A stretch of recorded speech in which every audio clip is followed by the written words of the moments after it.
Vamos a usar, por supuesto, la misma porción que usamos cuando celebramos la cena. Y nosotros tenemos dos porciones, más de dos porciones, pero tenemos el momento en que la cena es instaurada y el momento en que la cena es recordada y ordenada como una de las ordenanzas del Señor a la iglesia a través del apóstol Pablo. ¿Ok? Vamos a usar lo que dice el apóstol Pablo y vamos a ver tres aspectos importantes, mis hermanos, que unen de una manera especial y bien estrecha la celebración de la cena con la venida de Cristo al mundo.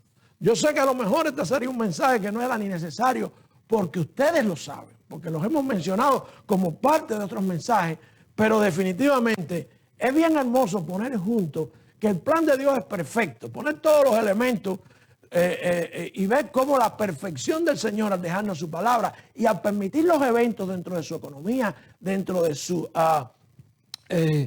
dispensación, permitirnos a nosotros ver cómo había perfección. La semana pasada hablábamos de cómo vino un tiempo perfecto, un tiempo escogido por Dios, el tiempo que Dios permitió, el tiempo que Dios creyó que era conveniente y no hay manera de cuestionarlo. Lo que nos queda es aceptarlo y aceptarlo como divinamente inspirado y como perfecto. De esa misma manera, cuando nosotros miramos lo que hacemos en la cena, tenemos que hacer un ejercicio y usar un instrumento que inventé yo, no, pero que es muy útil cuando leemos la Biblia, el retroscopio. Yo no sé si existe o no existe algo así, y es mirar atrás, mirar dentro de la escritura atrás, y cuando vemos el tiempo en que vino el Señor, fíjense que el Señor está físicamente instaurando la cena, el Señor físicamente estaba allí celebrando la Pascua, cambiando ese momento para instituir la cena del Señor y darnos una nueva celebración. Pero el Señor, lo primero que hizo antes de llegar allí, incluso antes de llegar a la cruz, porque la cena Él la instaura precisamente antes de ir a la cruz, lo que sucedió antes fue necesario. Y era que Él viniera físicamente para poder cumplir con lo que nosotros celebramos en la cena. En vez de este mensaje, pudiera ser un mensaje que dijera, ¿qué pasa si Jesucristo no hubiera venido en carne? Bueno, si el verbo no se hubiera hecho carne, si Jesucristo no hubiera venido físicamente a la tierra, no había cena que celebrar. ¿Por qué? Porque no habría cuerpo, no habría sangre derramada, ni habrían promesas que teníamos que recordar para nosotros poder vivir hasta tanto Él no regresara a la tierra. Tiene sentido, ¿verdad? Hay una Navidad para que haya una cruz. Hay un nacimiento para que se cumpla lo establecido por Dios, para que haya pago por el pecado, para que haya destrucción de cuerpos, sangre derramada, para que haya un sacrificio que nos permita a nosotros una comunión con Dios. El mundo no tenía comunión con Dios. Nadie tenía la potestad de decir, soy hijo de Dios. La palabra nos dice que Jesucristo es el unigénito. Y eso se le llamó. Cuando usted lee la escritura, ve que a María fue a quien se le dijo, será llamado el Hijo de Dios. Al niño, pero Jesucristo y todo lo que alrededor de Él está, es la deidad, es Dios con nosotros, es Dios encarnado viviendo entre nosotros. Cuando llegamos a la cena, a veces no nos acordamos que fue necesario para poder celebrar y para que Él instituyera y nos dejara esa ordenanza en base a lo que iba a hacer. Fue necesario que viniera al mundo físicamente, que tuviera un cuerpo, que tuviera una sangre y que nos dijera también cómo íbamos a recordar mientras Él no regresara de la misma manera físicamente a vivir y a gobernar, a reinar en este mundo. Dice así la palabra del Señor que ustedes conocen allí en el capítulo 11 y que también vamos a usar para celebrar con los elementos de la cena en esta mañana. Capítulo 11 de la primera carta a los Corintios, el versículo 23. Porque yo recibí del Señor lo que también os he enseñado, que el Señor Jesús, la noche que fue entregado, tomó pan. Y habiendo dado gracias, lo partió y dijo, tomad, comer, este es mi cuerpo que por vosotros es partido. Hacer esto en memoria de mí. Asimismo tomó también la copa después de haber cenado, diciendo, esta copa es el Nuevo Testamento en mi sangre. Hacer esto todas las veces que la bebieras en memoria de mí. Porque todas las veces que comieres este pan y bebieres esta copa, la muerte del Señor anunciáis hasta que Él venga. Oremos, Padre, gracias por tu palabra. Bendícela y habla a nuestros corazones a través de ella. Escóndeme a mí con mis defectos detrás de tu cruz. Señor, que seas tú hablando a tu pueblo. En Cristo Jesús. Amén y amén.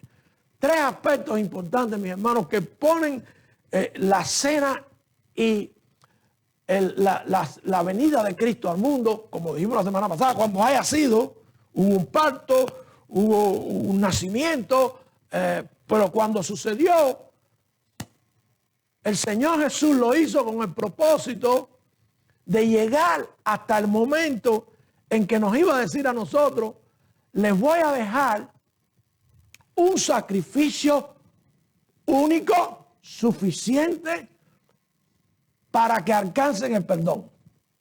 Les voy a dejar mi cuerpo partido para que el suyo no tenga que ser partido. Les voy a dejar una sangre derramada para que puedan entrar en una comunión especial conmigo, una relación de padre a hijo, si creyeren en ello. Y les voy a dejar lo que tienen que hacer hasta que yo, ese mismo muerto y crucificado y resucitado, regrese para estar otra vez y por siempre con ustedes. Y no en las mismas condiciones. Hermano, Jesucristo vendrá otra vez. Pero ni va a ser en un pesebre, ni va a ser de una mujer, ni va a ser para sufrir, ni va a ser para ser escupido, ni va a ser para ser maltratado. Jesucristo va a venir para reinar y reinar con aquellos que han creído en Él. Cuando nosotros miramos a esta porción, hay tres partes importantes, como les decía, tres elementos que son los elementos básicos de la celebración, de esta celebración, de este recordatorio que el Señor nos dejara, de esta ordenanza, que están ligados indisolublemente al hecho de que Cristo, de que el Verbo se haya hecho carne, de que Cristo haya venido como, Dios haya venido como hombre a la tierra a vivir con nosotros. Sin Navidad no hubiera sido en primer lugar posible un sacrificio corporal. ¿Cómo sacrificar un cuerpo que no ha nacido? ¿O cómo sacrificar un cuerpo que diga, pero ese cuerpo no es igual que el mío? Yo no puedo acogerme a ese sacrificio porque Él no sufrió como yo. Él no sabe lo que yo estoy pasando. No, era un cuerpo exactamente como en nosotros. Y ahí radica la importancia del nacimiento. En que Cristo vino con un cuerpo como el de nosotros, aunque perfecto, sin pecado, para sufrir todo lo que nosotros sufrimos. Miren lo que dice ese primer versículo y quiero hablarle primeramente del cuerpo de Cristo como necesario, como inexorable presencia física para poder cumplir con todo lo que tenía que cumplir. Se dan cuenta ustedes y van poniendo ya desde ya junto a la importancia del nacimiento, la importancia de la Navidad para poder cumplir con todo lo que iba a establecer. No hubiera habido cena, no hubiera habido recordatorio, no hubiera habido sacrificio, no hubiera habido nuevo pacto, no hubiera habido nada si no hubiera habido un nacimiento. Una venida física para vivir entre nosotros, identificarse como hombre, aunque siendo perfecto. Dice el versículo 23, yo recibí del Señor lo que también os he enseñado. Que el Señor Jesús, la noche que fue entregado, tomó pan. Y habiendo dado gracias, lo partió, dijo, tomad, comer. Este es mi cuerpo. Este es el símbolo de lo que le va a pasar a mi cuerpo. Y mi cuerpo es un cuerpo físico. Y yo le doy pan para con un elemento físico, ustedes recuerden. Pero mi cuerpo, el que nació hace 33 años en Belén, ese cuerpo, no otro, no un fantasma, no una visión, ese cuerpo va a ser partido, voy a sufrir, yo tengo nervios, yo tengo huesos, aunque la Escritura decía que no se le iba a partir ningún hueso y no se le pudo partir ningún hueso, como todos los que estaban colgados. Yo tengo todo lo necesario para decir que he sufrido mucho más que ustedes, he pagado con lo que había que pagar, he sido un cordero inmolado y por mí ha pasado mucho sufrimiento para que ustedes no tengan que pasarlo. Esa era la necesidad de un cuerpo físico. Eso era lo importante de que físicamente, en el Antiguo Testamento nosotros tenía que ser un animal. No podía ser. No había internet, por tanto no podía ser una imagen virtual, no podía ser algo idílico, tenía que ser físicamente para los sacrificios un animal con determinadas características que todo solamente la puede tener alguien, animal o persona que tenga cuerpo físico. Dice en Levítico 22, 27, el buey o el cordero o la cabra cuando naciere, 7 días estará mamando de su madre, mas al 8º día en adelante será acepto para ofrenda de sacrificio encendido a Jehová. Cualquier animal era un elemento físico que el hombre tenía que llevar para ofrecerlo en sacrificio. Allí también en el capítulo 22 de Levítico, los versículos 19 al 24, dice la Escritura, de vuestra voluntad, como lo hizo Cristo, de su propia voluntad, de vuestra voluntad ofreceréis macho sin defecto. Jesucristo, el perfecto Cordero de Dios, macho, sin defecto, pero tenía que nacer como nacen todos los animales, como nacen los seres humanos, el peor de los animales, para poder ser sacrificado por nosotros, no por los animales. Pero dice la Escritura que de nuestra propia voluntad ofreceréis machos sin defecto de entre las vacas, de entre los corderos, de entre las cabras. Ninguna cosa que haya falta, ninguna cosa en que haya falta ofreceréis, porque no será acepto por nosotros. Jesucristo tenía que nacer, tenía que ser un cuerpo, pero tenía que ser un cuerpo perfecto, tenía que ser alguien que no pecara, que no tuviera, cuando lleguemos a la celebración de la cantata, hoy la vamos a ensayar, vamos a ver cómo José tenía que lidiar con la crianza de un niño perfecto, cosa que no existe, cosa que ninguno de ustedes tiene. Ninguno hemos tenido hijos perfectos, ¿verdad? Bueno, pero José sí tuvo que lidiar con un hijo perfecto en el hogar. Además, y eso se lo va a explicar a sus otros hijos que nacieron después y que no eran perfectos, porque María tuvo otros hijos. Pero este trajo un cuerpo perfecto que cumplía especialmente con lo que se requería de los animales, que no tuviera defecto. Y dice allí también que cualquiera que ofreciera sacrificio de paz a Jehová para cumplir su voto o ofrenda voluntaria, sea de vaca, sea de oveja, sin defecto, será acepto, no ha de haber en él falta. Ciego o perniquebrado o mutilado o verrugoso o sarnoso o roñoso, no ofreceréis estos a Jehová, ni de ellos pondréis ofrenda encendida sobre el altar de Jehová. Físicamente no podía haber daño ni en la piel ni en ninguna parte del cuerpo, como no la hubo en Jesús. Qué alegría saber que vamos a tener el cuerpo de Jesús, que no tuvo ninguna de esas cosas y que nunca sufrió una enfermedad que dañara ninguna parte del cuerpo.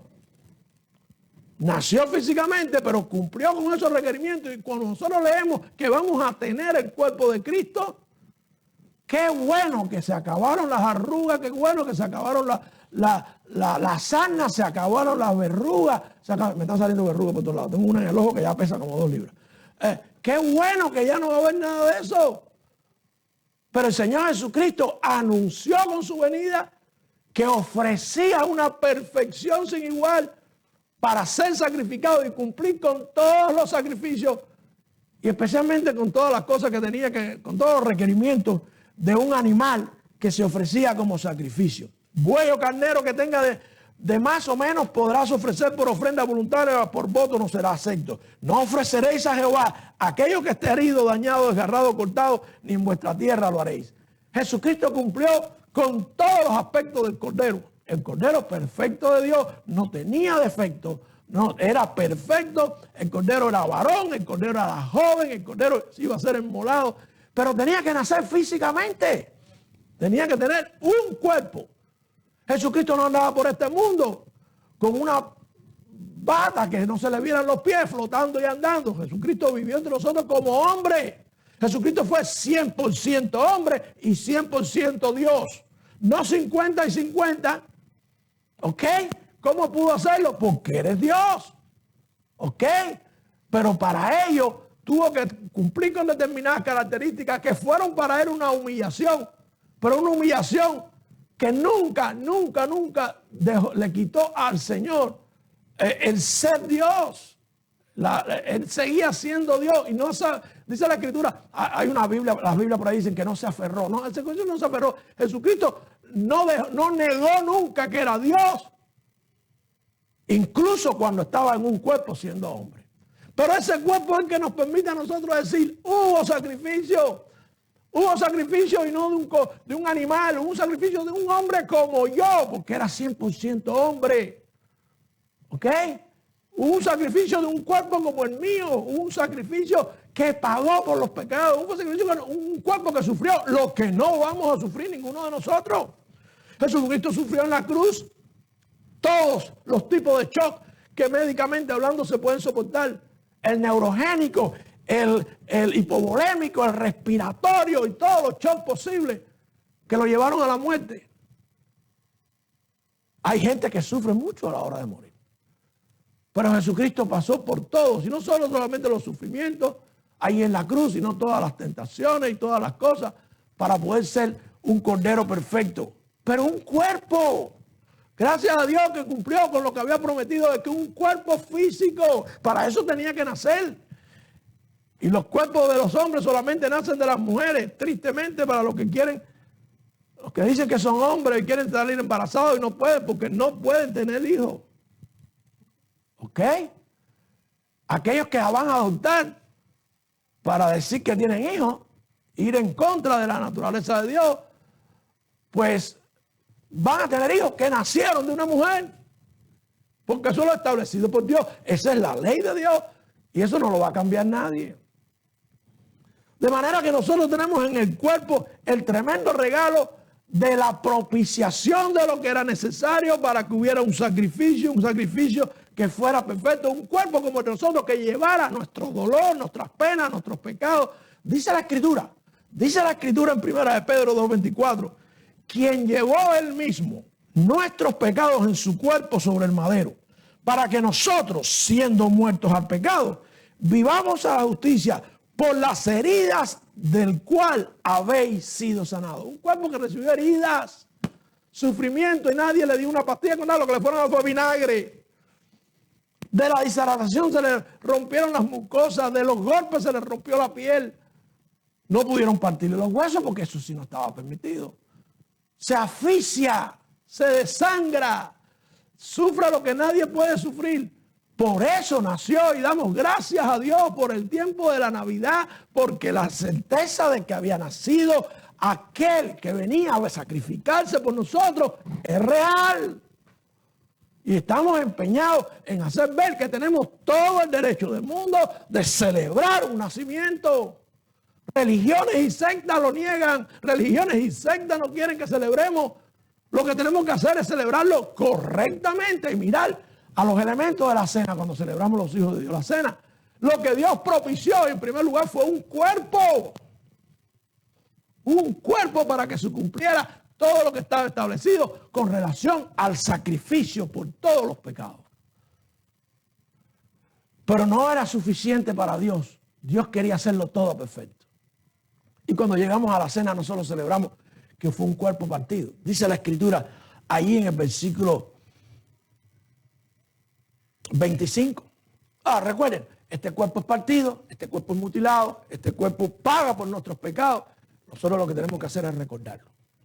Hacerlo todo en memoria de él. Cuando nosotros llegamos a la cena y recordamos que el cuerpo partido fue crucificado, muchas veces nos olvidamos, de una manera inconsciente muchas veces, que ese cuerpo tiene una estrecha relación con el niño que nació en Belén. La gente no lo pone así, a la gente le encanta la Navidad. La gente le encanta la Navidad, porque el niño, ¿qué niño no es bonito? Aunque sea imperfecto. Imagínense, Jesús, es algo lindo, una celebración de un nacimiento, ¿verdad? Pero ya cuando pasa la época, entonces lo guardamos en el ático, lo metemos en una caja, nos olvidamos de él. Y el principio por el que se hizo hombre, de morir y pagar con su cuerpo por nuestros pecados, ni lo recordamos.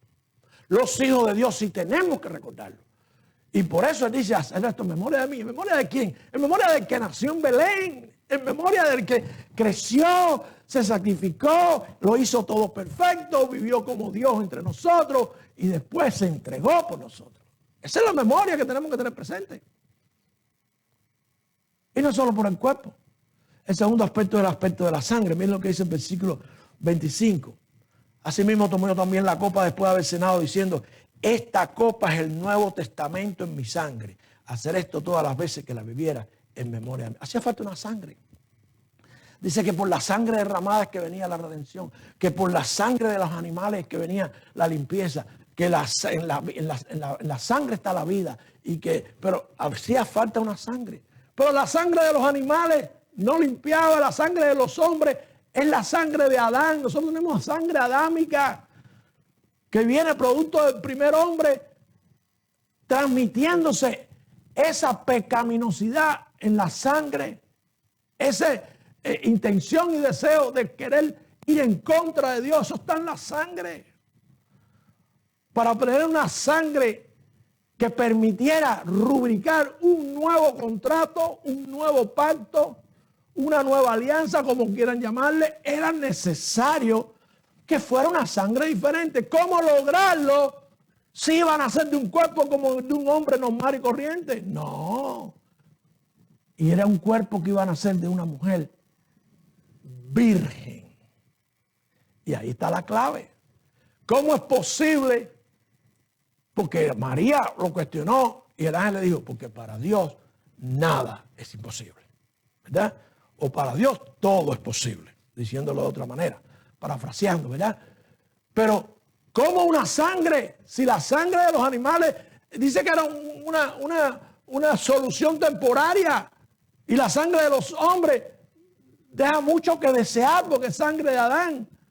Bueno, a través del nacimiento virginal se lograba una sangre perfecta. ¿Por qué? Porque Dios es el creador del hombre. Él puso las leyes biológicas y naturales. Él es el único que las puede violar porque no las puso para él, las puso para nosotros. De manera que cuando Cristo nace y no hay participación de un hombre, que es quien biológicamente, desde un punto de vista genético, desde un punto de vista embriológico, da lo que se necesita para que haya sangre en un feto, entonces la sangre que ahí está no es sangre de hombre. Oh, María la Virgen. Entonces cambiamos nuestro foco, cambiamos hacia María la Virgen. Y no nos damos cuenta que la intención de una virgen sin participación de hombre era porque Dios tenía un plan para que tú fueras un hombre con sangre, pero no una sangre de Adán, sino una sangre de Dios. Una sangre perfecta.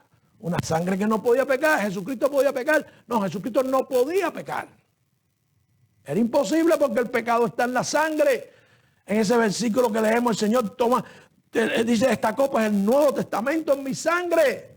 Para hacer un Nuevo Testamento tenía que ser una sangre que no fuera la de los animales, que no fuera la del hombre sucia. Y por eso es el nacimiento virginal. Y la gente se rompe la cabeza y lo que hace es cambiar el foco de lo importante hacia María, la Virgen. Y el problema de la Virgen lleva incluso a creer que María también es divina. No, María no es divina. María tenía la sangre de todo el mundo. María no puede interceder por nosotros. María no pudo interceder ni cuando pasaron lo que pasó allá en las bodas de Canaán.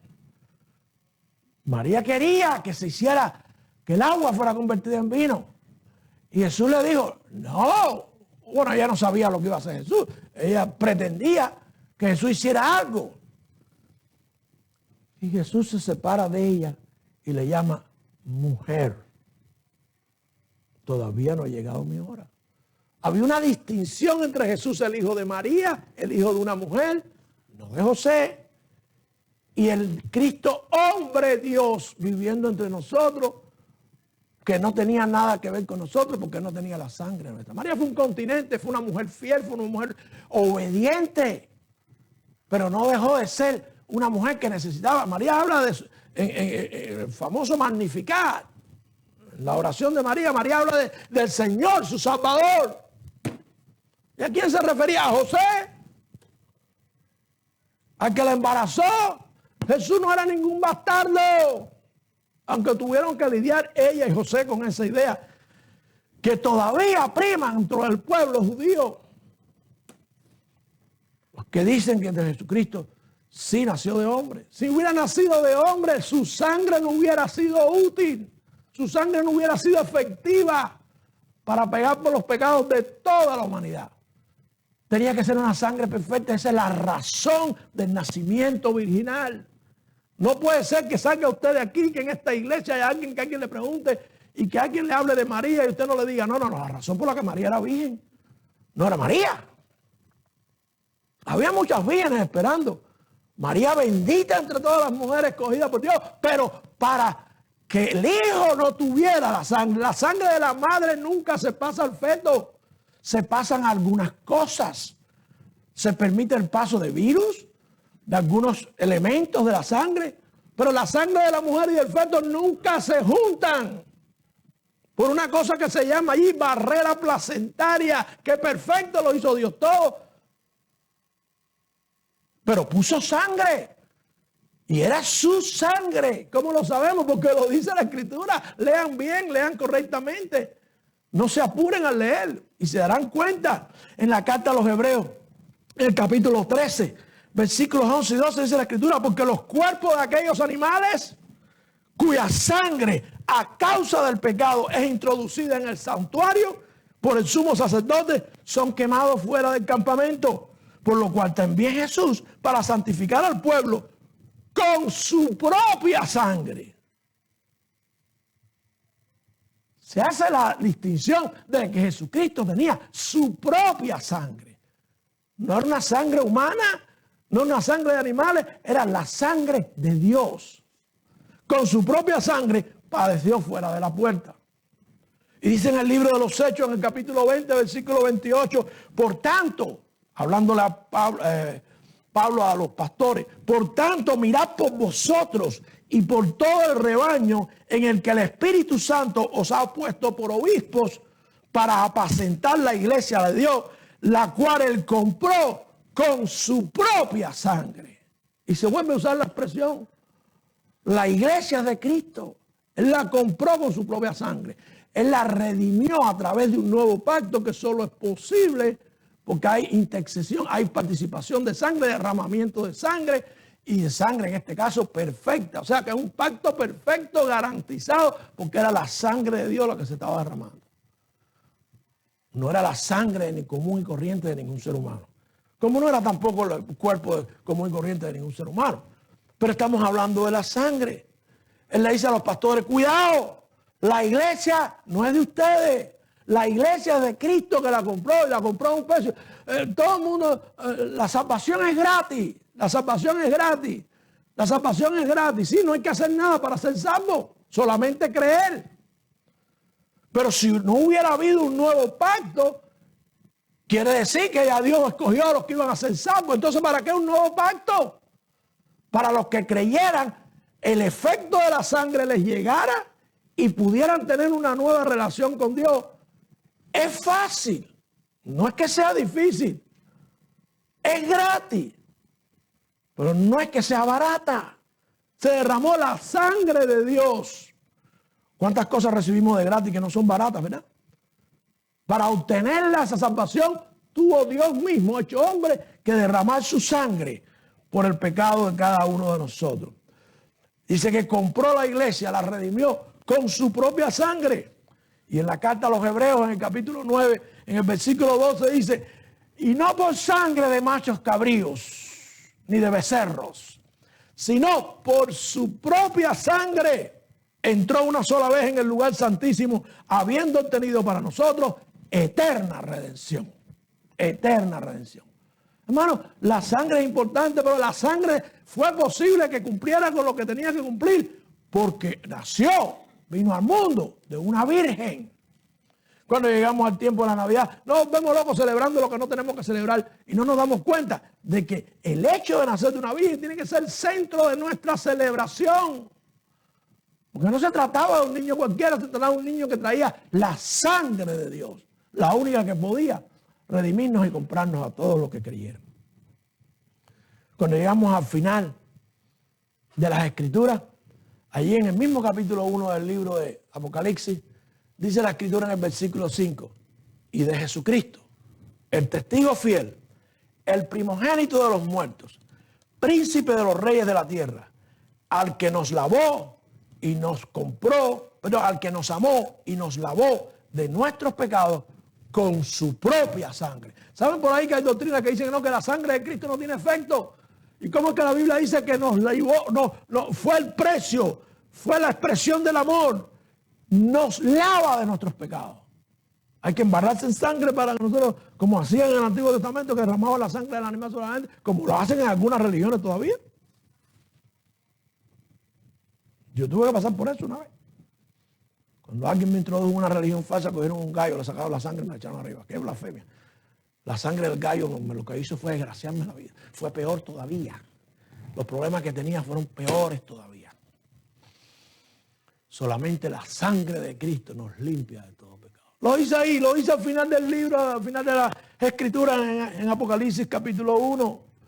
Nos amó y nos lavó de nuestros pecados con su propia sangre. Otra vez la expresión para darnos la certeza y seguridad que estamos delante de una sangre perfecta. Cuando nosotros celebramos la cena, ¿qué momento celebrar la cena? Sabiendo que recordamos no solamente lo que significa la sangre, sino que Dios propició que hubiera sangre perfecta al nacer de una virgen. Todo estaba instrumentado, todo estaba preparado, Dios lo hizo todo perfecto con el propósito solo y único de cumplir con su plan redentor. Y por último, mis hermanos, la relación entre la Navidad y el recordatorio de Cristo. Porque celebramos la cena, vamos a los elementos y vemos que la importancia de que viniera en un cuerpo y la importancia de que viniera con una sangre que no era humana. Y mientras tanto, ¿qué hacemos? Bueno, en la cena recordamos. ¿Pero qué es lo recordamos? ¿Saben cuán importante es la venida de Cristo en carne en aquel tiempo de Navidad, en aquel tiempo de nacimiento? La mayor importancia es que ese mismo Cristo va a volver físicamente. Ese mismo Cristo con esa misma sangre, con esa misma perfección. No a un pesebre, no a sufrir, no a que lo bofeteen, no a pagar en una cruz por nadie, sino a gobernar este mundo. Va a venir en carne, físicamente. ¿Cómo lo sabemos? Porque lo hizo una vez. Si lo hizo cuando no existía en carne, existía solamente como Dios y se hizo carne, la Escritura nos dice que como se fue, volverá. Entonces tenemos la certeza de lo que tenemos. Mucha gente está esperando el viejito blanco, el viejito de la barba blanca que va a venir a gobernar. No, es Cristo. Y el nacimiento de Jesús, la Navidad, tiene como propósito mostrarnos a nosotros el que va a venir a gobernar. Cuando estaban allí en el monte de la transfiguración, los discípulos pensaron que los que se aparecieron eran fantasmas y se aparecieron en cuerpo. Y Jesucristo, que estaba en cuerpo, ellos les dijeron, el Dios se manifestó y les dijo a ellos, a este creer, a este seguir. Porque ese mismo va a volver, va a aparecer otra vez. Y es el que va a reinar. Y eso fue posible. Nosotros lo sabemos porque Dios lo hizo cuando todavía no había nacido como hombre. Lo hizo posible porque para Él no es nada imposible. Y por tanto ya tenemos el precedente. En la Escritura se da y se anuncia. Tenemos en Mateo 16, 27, que dice la Escritura, porque el Hijo del Hombre vendrá en la gloria de su Padre con sus ángeles y entonces pagará a cada uno conforme a sus obras. La gente a lo mejor están esperando, como hay tanto desarrollo de las cosas virtuales, una figurita que aparezca todos los días en el Facebook o en tus mensajes o algo por el que tú puedas adorar o alguien que te hable a través del teléfono. No, Cristo físicamente, viniendo a gobernar y viniendo a juzgar primeramente. Dice en Mateo 24, 44, por tanto también nosotros estar apercibidos, porque el Hijo del Hombre vendrá a la hora que no pensáis. No sabemos la hora. Pero el Hijo del Hombre, el que físicamente estuvo aquí, Hijo del Hombre, estamos hablando de José, vino como hombre, por eso se llama Hijo Hombre, ese mismo va a volver. ¿Qué importancia de la Navidad? Cuando tomamos la cena, que recordamos mientras tanto que Cristo va a volver y va a volver de la misma manera que se fue. Dice allí en Hebreos 10:37, porque aún un poco de tiempo y el que ha de venir vendrá y no tardará. Y en el libro de Apocalipsis, en el capítulo 15, versículo 4, dice, ¿quién no te temerá, oh Señor, y glorificará su nombre? ¿A quién se sabe ese corito? Yo no lo voy a cantar porque si no, los hermanos se van a ir antes del llamamiento. No quiero que se vayan.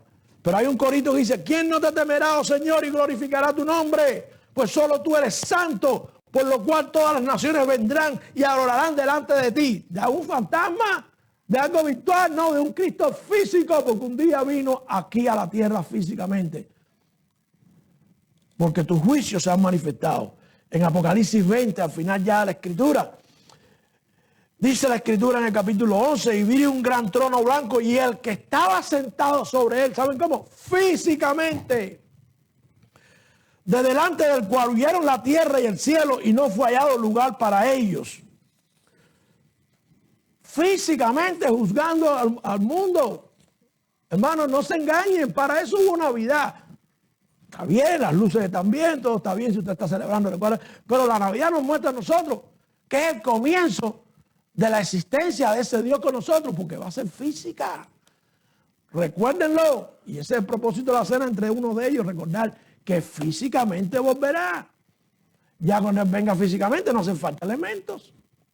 Dice entonces ahí en el versículo 26, porque todas las veces que comieres este pan y bebieras esta copa, la muerte del Señor anunciada hasta que Él venga. Anunciamos que Cristo vino en Navidad, nació y murió. Y tenemos que decirse a la gente, Cristo vino y murió, era un cuerpo viviendo entre nosotros, un hombre que murió, a pesar de que era también 100% Dios. Hay que decirle a la gente que alguien como nosotros murió. No fue algo abstracto ni esotérico. Fue un hombre muriendo y sufriendo por nosotros. Por nuestros pecados, pero con sangre perfecta. Tiempo perfecto para predicar de la Navidad. Para llevar las buenas nuevas. Para anunciar lo que... ¿Qué cosa? ¿Qué querían decir los ángeles cuando decían las buenas nuevas?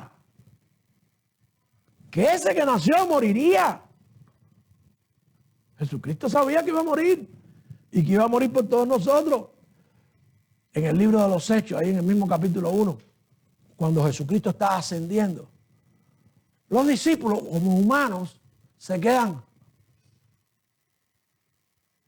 Se fue y como se fue físicamente, ascendió, cosa que nos garantiza a nosotros que cuando venga por la iglesia podemos ascender perfectamente, encontrarnos con el Señor, porque Él tiene potestad para eso.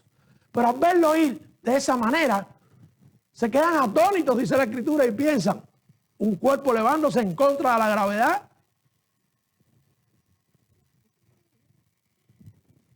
Y entonces el ángel les aclara, ahí en el libro de los Hechos, en el capítulo 1, versículo 11. Los cuales también le dijeron los ángeles, varones Galileos, ¿qué estáis mirando al cielo? Este mismo Jesús que ha sido tomado de vosotros al cielo como hombre, así vendrá como lo habéis visto ir al cielo. De la misma manera vendrá. No como un niño, de esa manera. Miren qué enseñanza para ellos. No esperen otra vez otro nacimiento virginal. No esperen otra vez un niño en un pesebre. No esperen otra vez. No. Así como lo habéis visto ir, vendrá otra vez. Ellos se quedaron atónitos, sin esperanzas momentáneas, y dijeron, ¿y ahora qué va a pasar? A trabajar, a recordar, a anunciar que murió. Pero prepárense que viene. Prepárense que regresa. Hermanos míos, la Navidad es cosa seria. Es cosa seria y no es tan solo el decorar, el muñeco, un niño, no. Es el preámbulo de todo lo que va a venir después. Por eso es necesario recordar que cuando vamos a la cena, hermanos, por favor, recuerden todo. Que podemos confiar en su sangre porque es una sangre de una virgen y hubo un propósito. Que pueden confiar de que nació físicamente porque lo vieron los ángeles, porque creció como niño, porque hizo su ministerio y todo físicamente. ¿Qué garantía de que nosotros, en primer lugar, podemos decir que tenemos un Dios vivo? En segundo lugar, es que vamos a tener también, vamos a ser como Él, dice la Escritura. Yo no sé qué significa la Navidad. Mucha gente hace de la Navidad una abstracción tan grande que se pierde en el verdadero mensaje. No es festejar por festejar. La pregunta para el cristiano es: ¿qué tú celebras? ¿Hay alguna importancia para ti en un cuerpo físico, en una sangre que no era la sangre humana? Porque eso se cumplió allí. Eso no se cumplió. La sangre de Cristo no se hizo sangre perfecta 33 años después o 30 años después cuando comenzó su ministerio. La sangre de Cristo se hizo perfecta desde el momento en que nació, porque siempre fue perfecta. El cuerpo de Cristo era perfecto y era el Cordero de Dios y iba a sufrir como nosotros porque era un cuerpo como el de nosotros. Pero de esa misma manera va a venir. Y nosotros anunciamos. Y vamos a celebrar la cena. Dice la Escritura en el versículo de ahí de 1 Corintios, hasta que Él venga. Cuando Él venga, ¿qué? Ya no hace falta símbolos, porque lo vamos a tener a Él físicamente, con su sangre de Dios. Y ya no hay nada que recordar. Ya todo ha sido cumplido. ¿Cuál es tu preparación para la Navidad? Algo abstracto, algo bonito, algo milagroso, pero que no tiene nada que ver contigo ni con lo que sucedió después para que tuvieras salvación y redención. Algo donde tú no puedes ver la importancia del cuerpo ni la importancia de la sangre. No, Navidad tiene una gran importancia para el resto del plan de Dios de la redención. Prepárate correctamente. Prepárate correctamente. La mejor preparación que podemos tener es creerlo. Creer y decir, tú te sacrificaste por mí. Tuviste un cuerpo, naciste, pero creciste para morir por mis pecados. Yo me arrepiento. Y me arrepiento porque te falté. A pesar de todo eso que hiciste tan poderoso, tan milagroso, yo te he faltado. Yo he vivido apartado de ti. Yo fui creado por ti. Y sin embargo, tú viniste, además, porque mis faltas eran tan grandes, a morir, a hacerte como yo, para que yo tuviera salvación. Eso es lo que hay que decirle. Creer que lo hizo por ti. Creer que tú lo necesitas. Creer que es lo único que te lleva a una comunión con tu Creador. Buen tiempo este para alcanzar salvación. Buen tiempo este. Jesucristo vino porque quería que nosotros creyéramos y regresáramos a Él.